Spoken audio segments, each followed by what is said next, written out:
पूर्व मंत्री मिथिलेश ठाकुर यहाँ मौजूद है, उनसे हम बातचीत करते हैं। वो निकले हैं महाधिवेशन से, मुख्यमंत्री का संबोधन भी हुआ है, तो क्या कुछ बातें कह रहे हैं उनसे जानते हैं।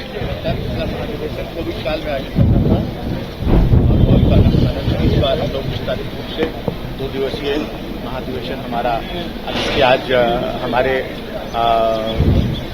अध्यक्ष समिति के सदस्य और पूर्व कार्यकारी अध्यक्ष हमारे माननीय मुख्यमंत्री, हमारे दिशमगुरु शिबू सोरेन, हमारी माता रूपी सोरेन जी और जो हमारे कल्पना सोरेन जी से लेकर तमाम जो वरिष्ठ नेतागण हैं, सभी लोगों ने झंडोत्तोलन करके इस महाधिवेशन की शुरुआत की। शहीद वेदी पर नमन किया, दीप प्रज्वलित किया।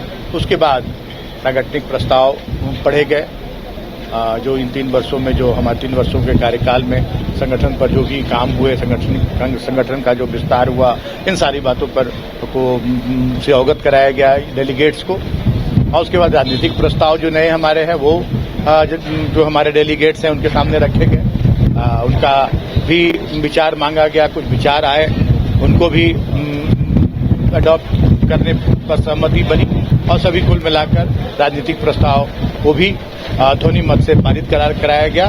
अब अगले सेशन में फिर से अन्य मुद्दों पर चर्चा होगी और विस्तृत रूप से चर्चा के बाद अभी 2 दिवसीय अधिवेशन है और भी बहुत सारे कार्यक्रम हैं हमारे।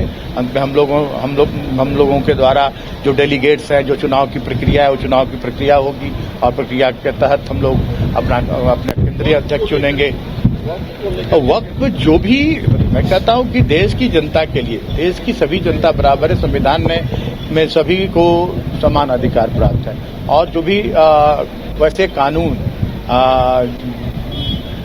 कहें तो जबरदस्ती थोपे जाएंगे, लादे जाएंगे बहुमत के बल पर, जनता तो उनका विरोध करेगी ही, जमीन पर तो उनका विरोध होगा ही और वही विरोध हो रहा है चारों ओर। और झारखंड मुक्ति मोर्चा भी कतई इसे जनहित में नहीं मानती है, इसलिए झारखंड मुक्ति मोर्चा ने भी इसको राजनीतिक प्रस्ताव में लाया है और उसका विरोध किया है।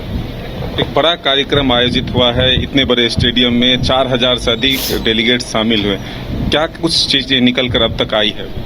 देखिए, अब मैंने कहा कि अभी तो शुरुआत है, अभी उद्घाटन सत्र चला, उसके बाद सांगठनिक जो प्रस्ताव थे वो पढ़े गए। सांगठनिक प्रस्ताव जो हमारे 3 साल के कार्यकाल में हमने क्या क्या किया, क्या खोया, क्या पाया, ये सारी बातें बताई गई डेलीगेट्स को। और उसके बाद राजनीतिक प्रस्ताव, जो नया राजनीतिक प्रस्ताव हमारा है, उसकी जानकारी दी गई डेलीगेट्स को। सभी के पास उसकी हार्ड कॉपी भी है। अब उस पर भी चर्चा हुई, उस पर भी लोगों से विचार मांगे गए। पूरी तरह से लोकतांत्रिक तरीके से हमारा ये महाधिवेशन अभी बहुत सुचारू ढंग से चल रहा है। अभी भोजनावकाश हुआ है, इसके बाद फिर से 3:30 बजे शुरुआत होगी और सेकंड सेशन हमारा चलेगा। कल फिर 11 बजे से कार्यक्रम होगा और अंतिम प्रक्रिया जो होती है केंद्रीय अध्यक्ष चुनने की, कार्यक्रम केंद्रीय समिति के चुनाव की, वो सारी प्रक्रिया पूरी करके और फिर महाधिवेशन की समाप्ति होगी।